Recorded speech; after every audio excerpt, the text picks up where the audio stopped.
guys don't turn off that camera. I don't care if I might get up and you pick up that camera and you keep pointing it at me because I don't want you to miss anything. The savage killing of 2 Florida state co-eds. My name is Rich Bundy. The arrest of the man charged with the killings. Today, over the strong Ted Bundy was my brother. The court heard testimony the jury may never hear. I don't think anybody could have even begin to guess that he would have been doing the kind of shit he was doing. House with a club in his right hand.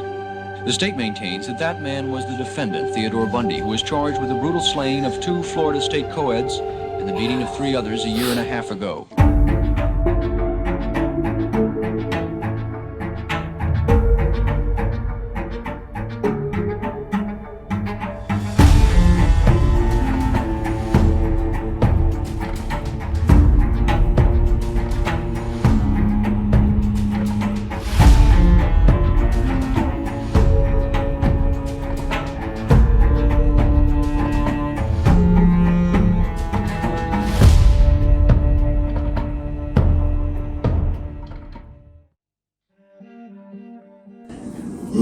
And he told me to stay with the officer. He told the officer to keep an eye on me. Let me back up a little bit.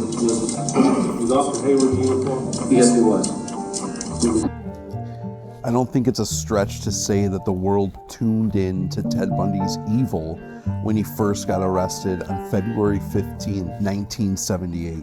Bundy confessed to 30 murders, though the real number is suspected to be higher. His crimes spanned several states: Washington, Oregon, Utah, Colorado, and Florida. His victims were mostly young women, often college students, and he used charm, tricks like faking an injury, and sometimes impersonated authority figures to lure them. He often sexually assaulted his victims before or after killing them, and is known to have engaged in necrophilia. Ted Bundy changed the way we suspected how serial killers should act and look. We know his crimes were beyond sane, but what about his family members? We found his youngest brother, Rich Bundy, and flew him to Michigan to have a first-hand look into what it was like growing up with a notorious serial killer. Hey, thank you, Scott. Hey.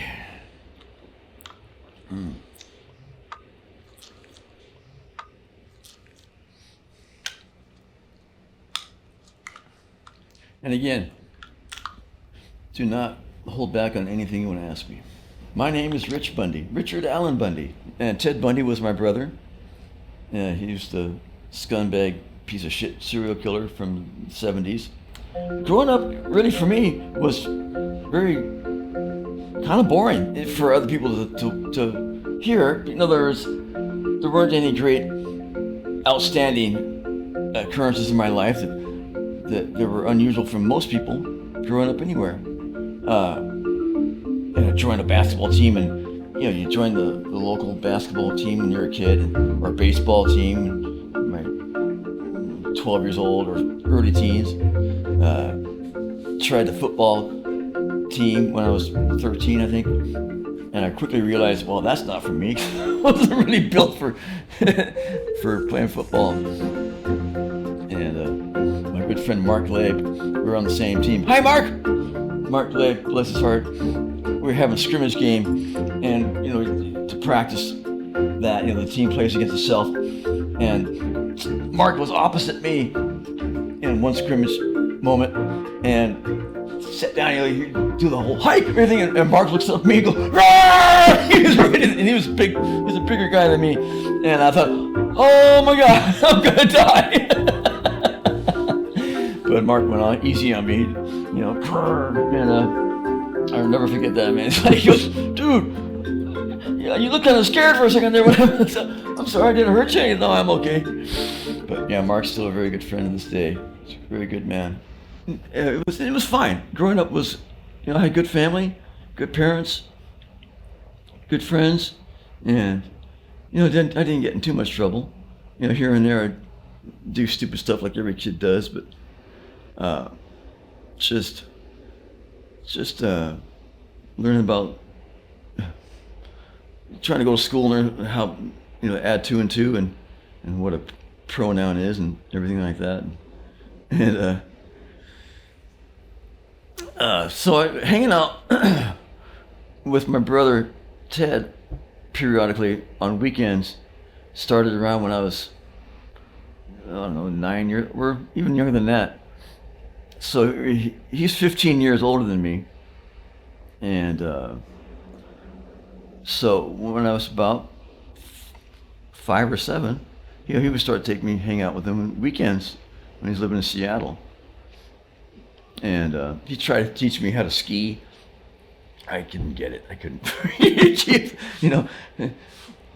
Pizza slice, French fries, right? But pointing your feet in as an arrow to help slow down, or all the terminology. Snow skiing, like we get some snow in the wintertime here in the Northwest, and I just couldn't get it. And he got a little frustrated one night. He said, "Okay, forget it. Just forget about the skiing thing." So he never showed any sign.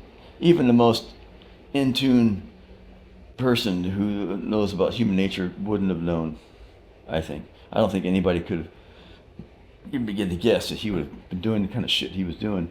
Theodore Bundy came back to Tallahassee early Sunday morning in a Pensacola police cruiser escorted by Leon County Sheriff's deputies. It was in Tallahassee that Bundy allegedly stole 21 credit cards, 3 sets of identification, and a Volkswagen. Bundy was arrested in the stolen car Wednesday in Pensacola. There was an air of mystery about this man from the time of his arrest. He first identified himself as an FSU graduate student and produced even a birth certificate to prove it. But that false identity was uncovered, and he was known only as the mystery man in a Pensacola jail. Late Thursday, however, a bizarre story began unfolding. The mystery man was positively identified as 31-year-old Theodore Bundy, a man who had escaped from a Greenwood Springs, Colorado jail on New Year's Eve. He had been convicted of kidnapping and was awaiting trial for the murder of a nurse who was raped and killed near Aspen, Colorado in 1975. Bundy was on the FBI's 10 most wanted list, and it was learned he was wanted for questioning in as many as 36 sex murders that occurred over a 9-year period in 4 western states. Authorities also say they can place Bundy in Tallahassee in January, and he has become a prime suspect in the Chi Omega sorority house murders. Under the questioning, have you been able to pick up anything, any slips at all that he might have made that might have linked him to anything that he's charged with? No, he's a very careful thinker, and from what I understand, from the men that have been questioning him, he says what he wants to, and he's very careful about how he says it. So because he was sort of like reinforced, or definitely reinforced those basic things that a parent teaches their child about being a decent person, good manners, table manners. If you don't like a meal that was fed to you, still you say thank you, and things like that. And so he reinforced stuff like that. I remember, for a specific example, bicycle riding. One time when Ted and I were riding bikes together, he said, "Now, a good way to make sure that there isn't any traffic coming against you, like crossing from your right or left," he says, "use your ears, keep an ear out for if you hear any traffic noise, And so I took note of that. And my dad, Johnny, he taught me stuff like that. He taught me all the good stuff too. And so Ted was like, again, the older sibling that took upon himself, and perhaps my mom said, "Hey, your little brother really looks up to you, and so it'd be nice if you would be willing to have him hang out with you for weekends whenever you're up for that," So, and Ted, yeah, so we got along great. He had a cool sense of humor. He had a very open sense of humor. Wasn't a prude, or but again, he taught me again, helped reinforce the concept of good manners and stuff, and so all the more reason to look up to him. I thought, well, hey, this guy really has a genuine courtesy and consideration of people's feelings and all. When I was 12 or so. I'll say, yeah, about 12. He had some friends. Ted was living in Utah at the time, and so friends picked me up here in Tacoma, and I rode back with them, two female friends of his, who I rode with from Tacoma to Utah in the car with them. And I remember one of them saying, "Boy, you don't know us at all. You're pretty brave coming along with two complete strangers, on this long road trip." I said, "Oh, my brother knows you. That's good enough for me." And so that was fine. But one of the gals was Ted's girlfriend at the time. It wasn't Liz, but it was somebody, a different short-term girlfriend. I remember having lunch one day. She had Ted and I come over to her place and serve lunch in the backyard. And I remember part of the meal I didn't like it, and I said, when she walked back into the house to clean up, I said, "I didn't like those peas. It was yucky." And he said, "That's not cool." He said, "You don't say that to her. When I understand you didn't like that, but you just say thank you for the meal. That's what you do." I guess part of the reason why I got into playing music, because you have a musical instrument, and that's your friend. You can always count on your guitars or your drum to be there to keep you company. And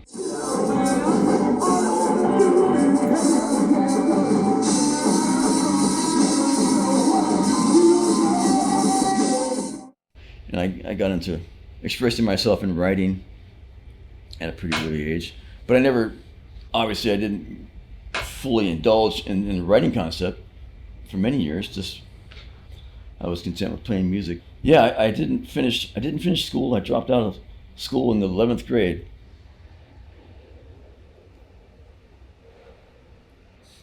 Which was, again, something I wasn't very proud of. I knew what I wanted to do. I just wanted to go to work and play my guitar. So I was barely 17, and it was like the first quarter of 11th grade, and I went to the office. I said, "I'm leaving school." And the person at the desk said, "Well, you need a note from your parents." I said, "Okay." So, and the idea of not having regrets in life, which I believe in very much. But if there's only a couple, if there's anything I could ever change, and a regret I have, is when I told my mom, I said, "I want to leave school, and I need a note." And we sat down, and I'd see it in her face. I could see that she about wanted to cry. It made her sad, that her son wanted to leave school, because she very much believed in the idea of getting a good education. And heck, she was the main secretary at the college nearby for the theater and arts department. And so she wrote that note. She signed it. And who I am right now, I wish I would have been sitting next to myself back then and knocked myself upside the head and said, "Man, you're breaking your mama's heart. You're just breaking her heart."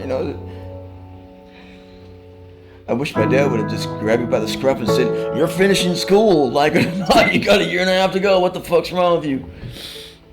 And my dad and mom, they did all they could, they were great parents. They instilled all the right things in me, to be a good person. But at some point you gotta kind of throw your hands up, man, and you think, shit, I can't be there every second of the day, holding this guy by the scruff of the neck and making him do what he knows he should do. But if I could ever go back and change,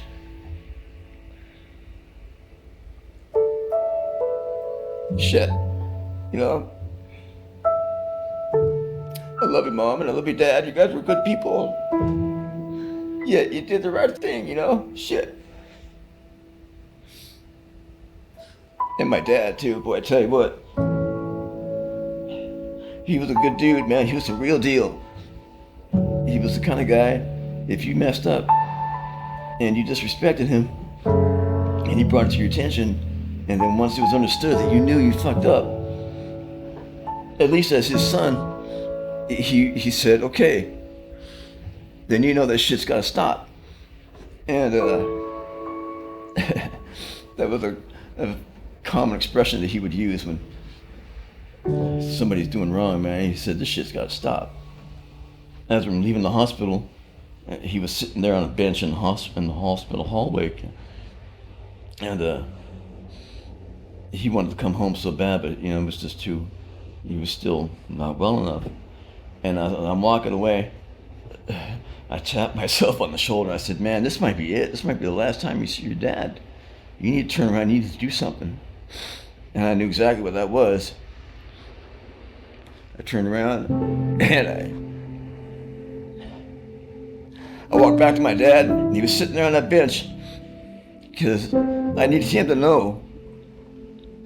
I kneeled down right eye to eye level. That's how you do things with people, man. You gotta be both physically and metaphorically, if you will, eye to eye with somebody, really get them to know. And I said, Dad, I love you. And he just, it was so nice. Because there's that quick second, you say I love you to somebody, and you think, boy, it sure would be nice to hear them say it back.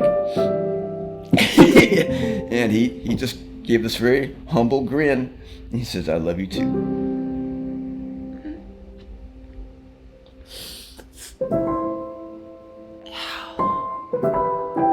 I thought, yeah.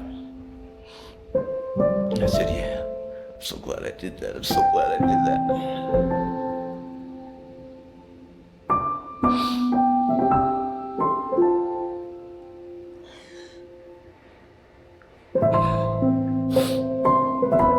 There's other things too, other relationships in life that come up. And when you get to know somebody and you love them, and they say they love you too.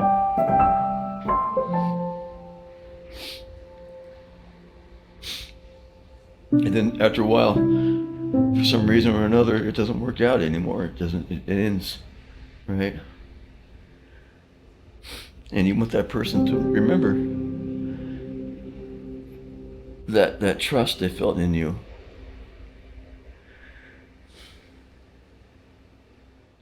So wake the fuck up, family members, the mothers of those children, and shut the fuck up. He really was blind to himself.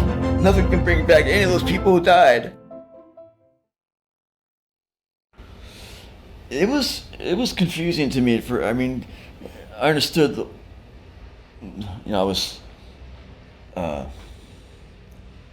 I was 15, approximately 14 or 15 years old when he first got arrested. And I thought at first was, it's got to be a mistake. It's got to be some other person that they're mistaking him to be. And so for a long time, I thought he was innocent. And it's a funny thing when your mind is coming to grips with what really is, and the other part of yourself that it's like this unintentional denial, and this reluctance to fully accept that someone could be like that, whom you've trusted, loved, looked up to, respected. But it's a simultaneous resonance in yourself that says, okay, I know that you did this shit, and I also remember what it was like to know you as that other person, that good person. But that you tell yourself, man, no, you disgust me. I don't like you anymore. I don't love you anymore because I can't love and appreciate and respect somebody who kills people for such a selfish, horrible motive that he did. And some people out there try to romanticize it, which is fucked up, and try to think that, he had good qualities about himself. Bullshit. There are times when you can't accept.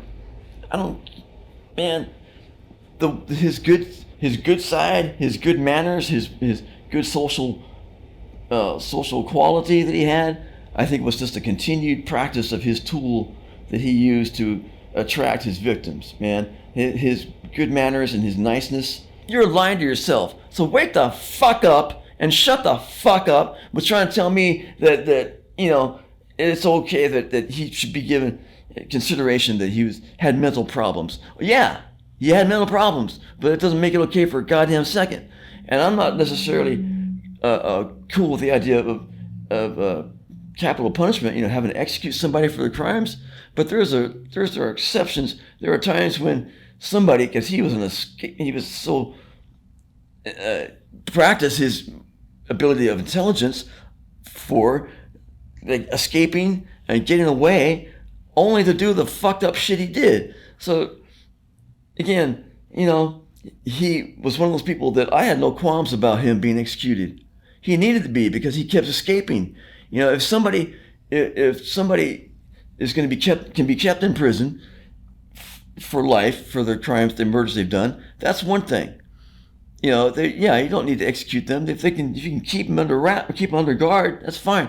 But somebody who's potential escapee, who's going to keep getting out, there's only, sorry, but I even wept and was emotionally upset that he had to be executed, but it was for the concept of a person, of the whole event itself existing. I wasn't weeping necessarily for Ted Bundy, the person, dying. I was weeping for the concept of that whole thing happening. And nothing can come back. Nothing can bring back any of those people who died.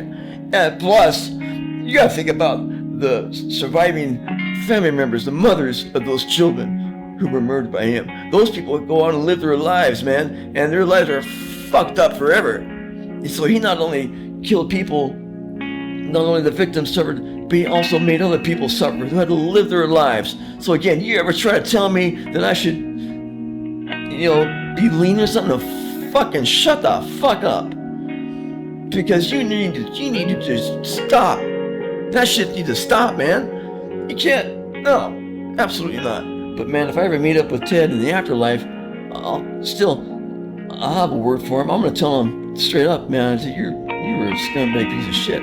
You can forgive to a point, but you don't forget.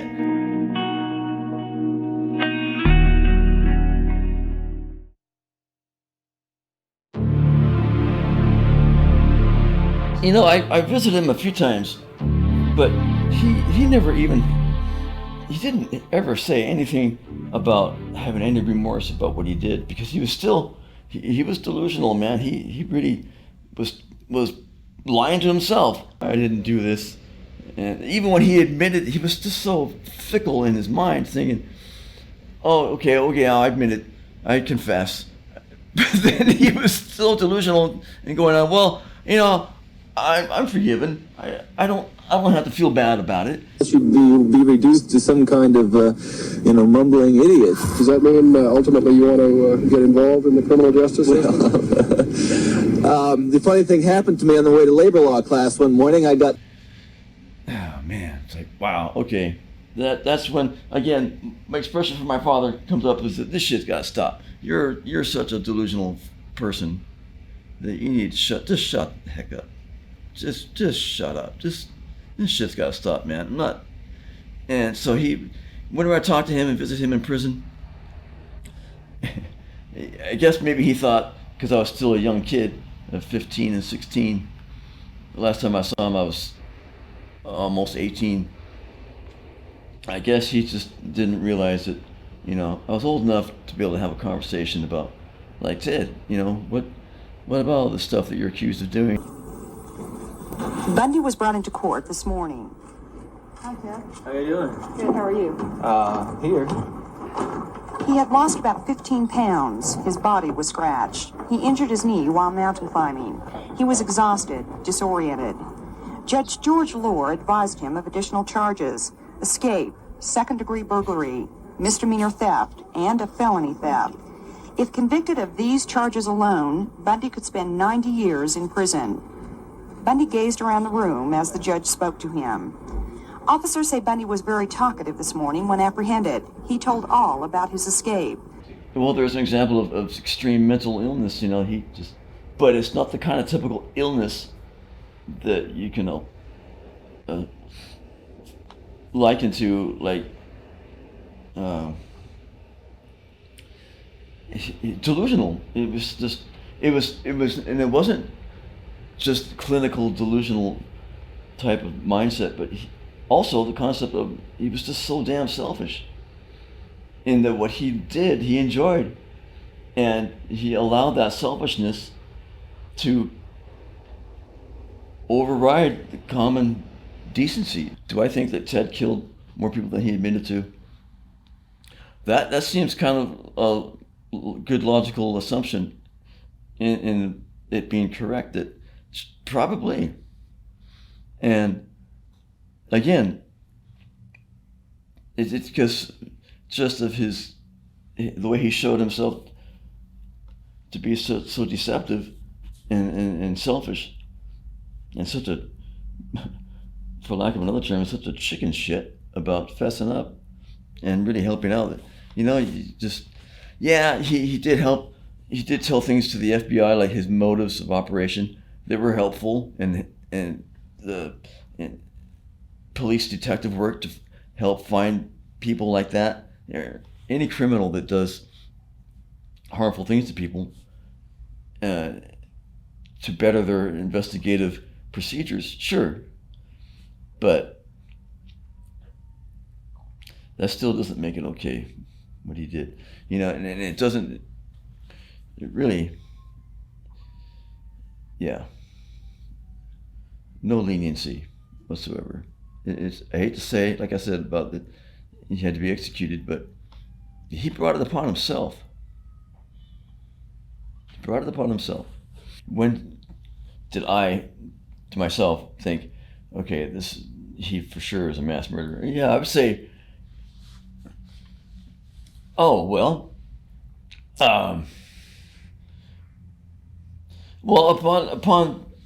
before his execution, really, I knew that he was guilty. Like with a year before, it was just apparent. I'll say a year before. So he was executed in '89, and I'll say '88. I really had to come to terms and say, man, yeah, he did all that. He's full on guilty. But again, because of my tendency to be dedicated to somebody whom I really lived up to, there's that transition period, where you get the acclimation period, that you feel like when there's a sponge in the sink and you're trying to squeeze all the water out of it. It takes a while to get all that water out of the sponge. Good evening and welcome. This is the July 1st edition of 1986. I'm Roger Mudd. And I'm Connie Chung. 10 years ago tomorrow, the Supreme Court of the United States reinstated the death penalty. And tomorrow, a man named Ted Bundy was going to die in Florida's electric chair. He's been granted a last-minute stay of execution, pending an appeal based on legal technicalities. Ted Bundy is not just another death row inmate, convicted of 3 murders in Florida, suspected of a great many more in Washington State, Oregon, Utah, and Colorado. Ted Bundy became infamous to the people in those states, partially because of the extreme brutality of his crimes, and also because his trial was widely televised. The most shocking thing about Ted Bundy is what he is not. He's not a wild beast to look at or to hear, not brutal seeming, not at first or even at second glance, a man to shun. And that is the horror. As Lucky Severson reports, Ted Bundy was possessed by evil, but he was possessed, too, of a fatal charm.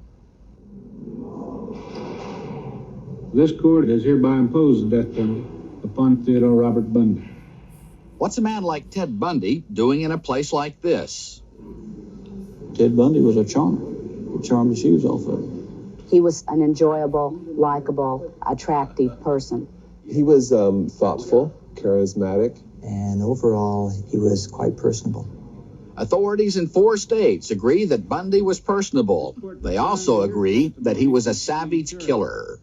The defendant bludgeoned and pummeled her about the head. She had a ligature around her neck, which was a pantyhose that strangled her. As to count 2 of the indictment, while the victim was in her bed, was stripped of her night clothing, one nipple was incised and bit off. There was evidence of vaginal and anal trauma. A judge in Miami today followed the jury's recommendation and sentenced Theodore Bundy to die in the electric chair for the murder of 2 co-eds. Bundy is the 136th person under death sentence in Florida. Ed Rabel reports. Before pronouncing the sentence, Judge Edward Cowart let Bundy make a statement. I'm not asking for mercy, for I find it somewhat absurd to ask for mercy for something I did not do. So I will be tortured for and will suffer for it and receive the pain for that act. But I will not share the burden for the guilt. In imposing sentence, Judge Cowart cited the savagery of the crimes and what he called the indifference of the defendant. This court, independent of, but in agreement with, the advisory sentence rendered by the jury, does hereby impose the death penalty upon the defendant, Theodore Robert Bundy. Then, in an unexpected move, perhaps an afterthought, Cowart stunned the courtroom with some parting words for Bundy. Take care of yourself, young man. Thank you. I say that to you sincerely. Take care of yourself. It's a tragedy for this court to see. It's such a total waste, I think, of humanity that I've experienced in this court. You're a bright young man. If you'd made a good lawyer, I'd love to have you practice in front of me, but you went another way, partner. Bundy says he'll appeal. Meanwhile, he has been ordered to the state prison to await setting of the date of his execution in the electric chair. Apologize to my family about not being there with them. They all went to church to be with people and friends, and I chose to not join them, and I'm not proud of that whatsoever, But I chose. I was with a couple of close friends, and I think I really wanted to be just with few people as possible. Can you walk us through the final hour up until 7 o'clock and what happens at 7? Sure, absolutely. Let's go back to about 5 when he's offered the last meal. Following that, he'll be the top of his head and his lower right leg will be shaved. He'll be showered and dressed in a dark blue suit, white shirt. Traditionally, he meets with the superintendent for a few minutes prior to the execution. About 10 minutes to 7, the witnesses will be led into the witness room. There'll be 12 citizen witnesses and 12 media witnesses. Those have already been appointed. At about 1 or 2 minutes prior to 7 o'clock, they'll begin leading him the 30 feet down the hall to the execution chamber. He'll be strapped in, asked if he has any last words. That will be made available, of course, to the people in the witness room. At that point, they'll attach a metal cap and a black veil over his face. The superintendent, Tom Barton, will check by telephone with the governor's office to see if there's any last stays or any reasons why the execution should not be carried out. If not, he will turn, and the executioner, who remains anonymous, will receive a nod from the superintendent. The executioner will then turn the switch, and for a 2-minute cycle of voltage, the execution will be carried out. My very close friend, Ronnie Edwards, R.I.P., and his wife, Becky, very, very good friend, who I haven't seen in a long time. And I hope you've been well over the years. So,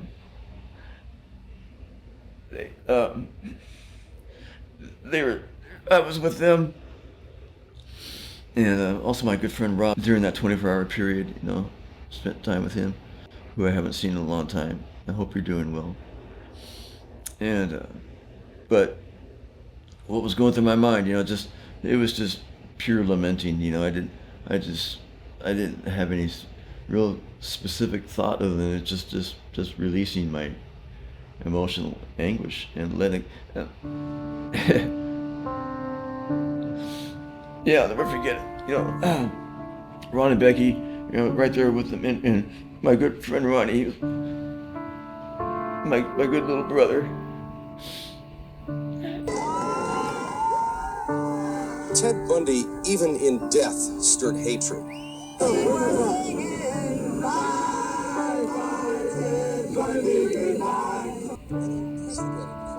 we're the same age, but he was all of 5'6" or whatever.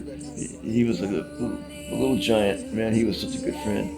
Man, he held me. He just said, man, he said, just let it go, man.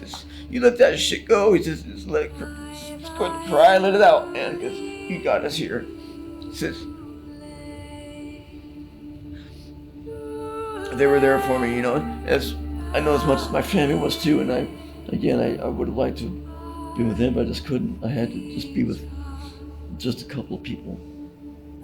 And yeah, I wailed for a good 10 minutes or so, and oh man, it was like that. Yeah, bless their hearts, Ron and Becky. They were there for me 100%, man. And Robert too, man. Good guy. Oh, yeah. I miss Ronnie. He died back in '97. And you know, I'm right there beside you, 100%. It was just a pure entity of evil. Any part of me that misses my brother, that's a hell of a question. Yeah, only the side of his good side, you know. Growing up, again, he and I were real close, especially only a couple of years, 2 or 3 years before he was arrested. And we were really starting to kick around doing things because I was getting to be 13, 14, 15 years old, where I could do things more like go horse riding. He was pretty knowledgeable about that. He knew a good amount about horses, and the concept of, you know, you have to. One time we were horse riding, and we were climbing up this. We're on the horses going up these little foothills. You know, really, really tiny mountains, foothills. You know, but the trails only about this wide on the side of the hill, and Ted noticed that I was a little nervous about being on the horse on this trail that was. I mean, you look down one side and you see the drop of the side of the hill, and at some point we stopped, and Ted said, you know, just get off the horse for a minute, I want to talk to you. And he said, you need to trust this animal. This animal knows how to walk on this trail, and if you continue to be nervous, and if you do anything that's, you know, cause a horse to jump or whatever, you have to try your best to let this animal know that you trust it, and that it can do its job and get you up this mountain and you know, get you back down safely. And so I thought, okay, I'm still afraid, but because of what you just said to me, I'll take that as accurate and true, because you know. And so I did. I got back on that horse, and we continued on our afternoon journey that way, and it all turned out fine. You know, that horse did its job. It got me back down that hill. And I'll never forget that.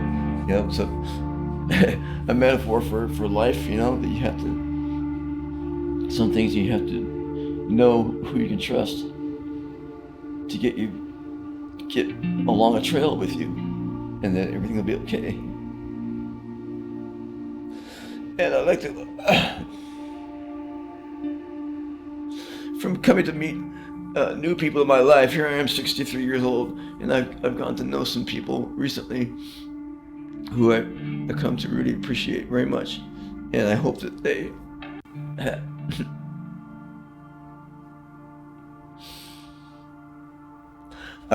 can see me as a horse, that I know how to walk along a trail, and that they'll be able to trust me to be there for them, and to someone they can count on.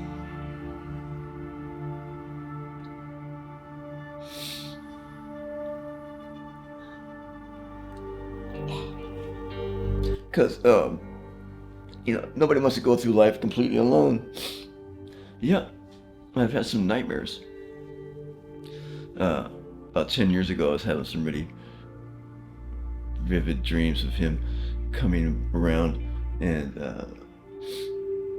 in the dream he'd be he had like this sort of, sometimes it'd be his invisible buddy who was telling me things like, or I would see his, symbolically, what was going on metaphorically in the dream, this his bad side was this person who was telling me, well, Ted's here in town and he's looking for an apartment to live in and there's nothing you can do about it, so therefore, deal with it. And I know you don't like him and he did a lot of shit that you think is bad, but too bad, you're just gonna have to deal with it because he's here. And I remember thinking, in the dream, I was thinking, okay, I'm just gonna pretend that doesn't freak me out. But the first chance I get, I'm gonna knock the shit out of that person and tell them, I'm gonna make that motherfucker be gone, all metaphorical, of course, in your mind and stuff, because, you know what's right and what's wrong. And I wasn't having it. As like I said, my expression I like to use for my father, so this shit's gotta stop. No way, man. I'm not putting up with your fucking evil ass bullshit self. Get the fuck out of my life. Get the fuck out of my soul. What do you think that invisible person was in your dreams? It was just a pure entity. They were really pretty together. I mean, I never had any moments. My parents were very socially, very emotionally grounded people. They really handled it very well, and kept it together. They just, they weren't so stoic to the point of, of void of emotion, of course, but they just, it was understandably, for example, my mom agreed to meet with a woman of one of Ted's victims and talk with her on camera.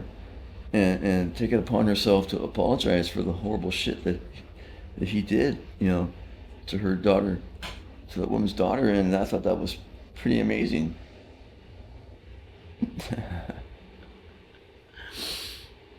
I can see I can totally see the conversation between my mom and dad about that, pondering whether or not to do that, and I'm sure that my dad, I have no doubt in my mind that my dad said,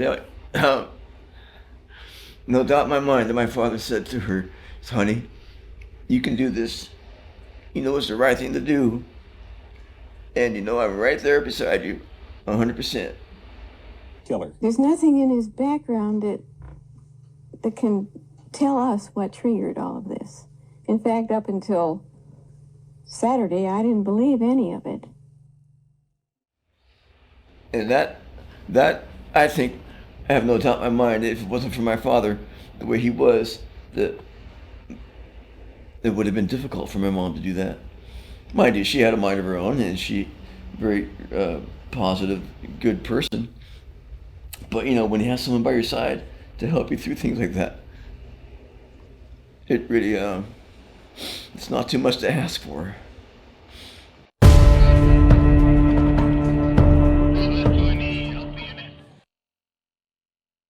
After his birth in Vermont, Cowell initially left her young son at the Elizabeth Lund Home for Unwed Mothers, now known as the Lund Family Center. She later brought him to live with her and her parents in Philadelphia. Rumors have long persisted that Bundy's grandfather, Sam Cowell, was actually his biological father.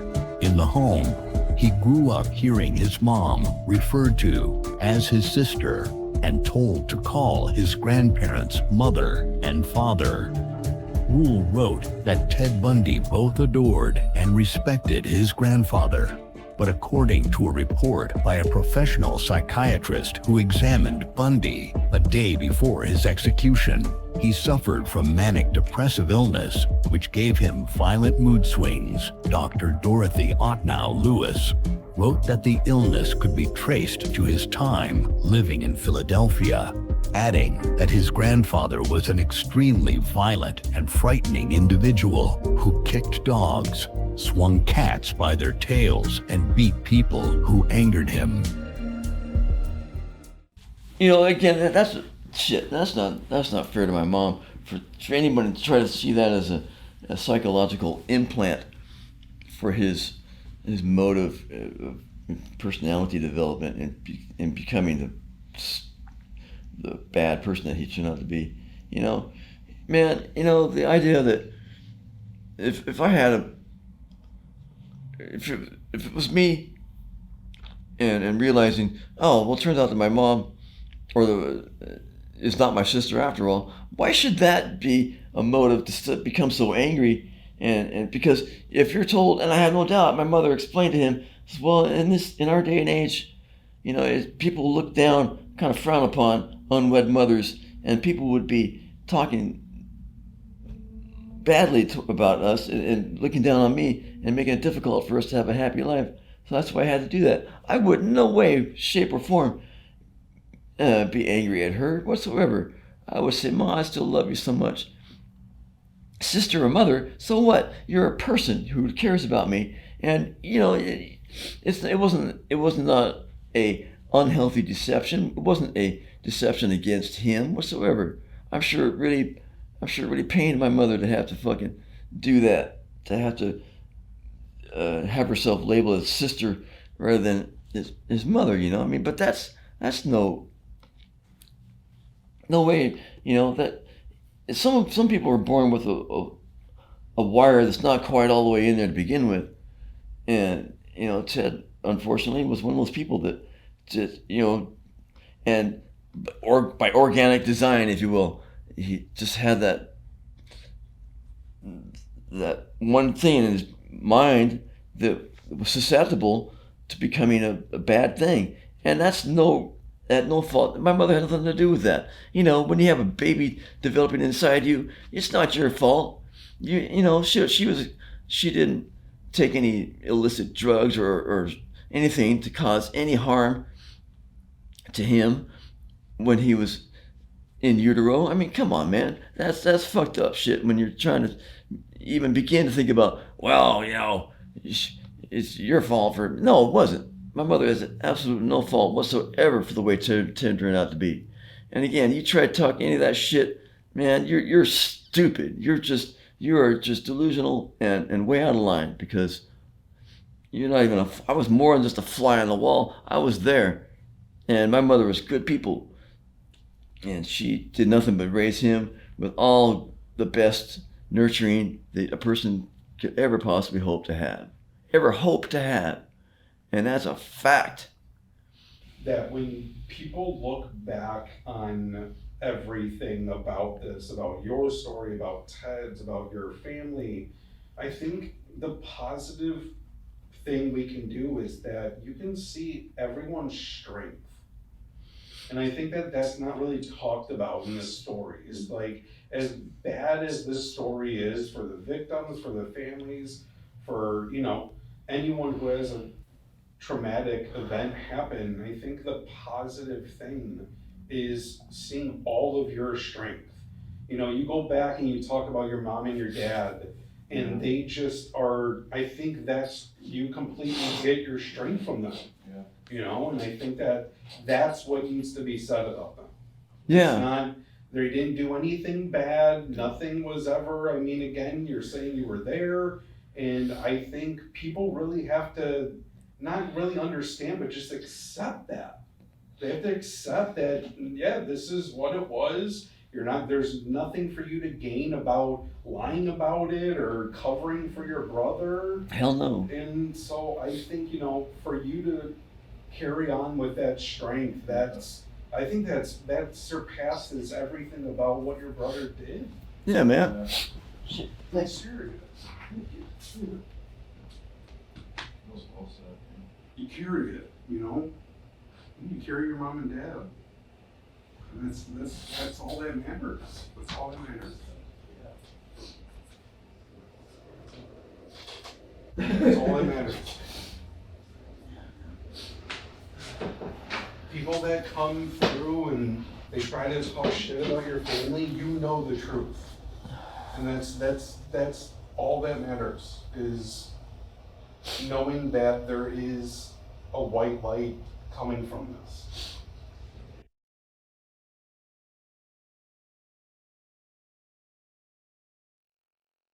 And so I'm aspiring filmmaker in that, the past couple of years I've been making these 90-second, 60-second little short comedy clips that I post on Facebook, and I love to make people laugh. I thought, hey, some of the video clips I make, you could interject into the documentary. We gotta find out if this is the good stuff or not. If this ain't real, shit, man, we're in deep shit with these people. You're so kind. You're so kind. What if I use the other password? Can I use the other password to rhyme? Okay, this is the rhyming password. Well, there's only one way to find out if that's chocolate's the real deal or not. And to still refer to me as your king common. I like to, or when I say make, I say I love to accommodate a source of humor for people to enjoy, because humor is a great thing to have in life. Well, I think really I believe I still be the way I am now, regardless of that Ted existed the way he did. So that's I'm not sure really, because I haven't spent a lot of that kind of psychological introspection, but I think there's a little bit to be said about that, in that only I think really it's because of all the pain that I've come to know about life in itself, that pain can be so profound that, wow, then let's do all we can to feel better. So yeah, it's right to a sense that because of what I experienced in life, I do definitely have even more of a motive to want to produce a nurturing concept through music and storytelling via the audio-visual sense, like movies. Man, there's more to this that would not have happened if it wasn't for you guys wanting me to come talk with you.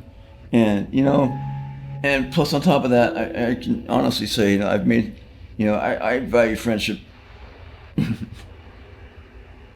very, very seriously. And so it's important that everybody knows that no matter what you do in life and who you are, just try to remember that friendship is really what family is, and family should try to be friends too. And if you can't get along too well, that's okay. So there's a motto I like to live by, that is, if you can't get along with those who you are acquainted with, then just stay away from each other. And maybe that distance will warm the heart more, and you'll think, oh, why is it that I didn't like being with that person? Well, because I behaved in such a way. And so maybe if I don't want to be lonely and pathetic, maybe I should think about trying to change that, because you might end up distancing yourself from yourself, at some point. And so, it's cliches.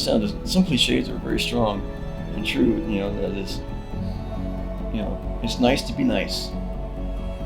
That's my final thought. It's nice to be nice, and it's not a final thought. It's really a thought for continuation, because the world needs love.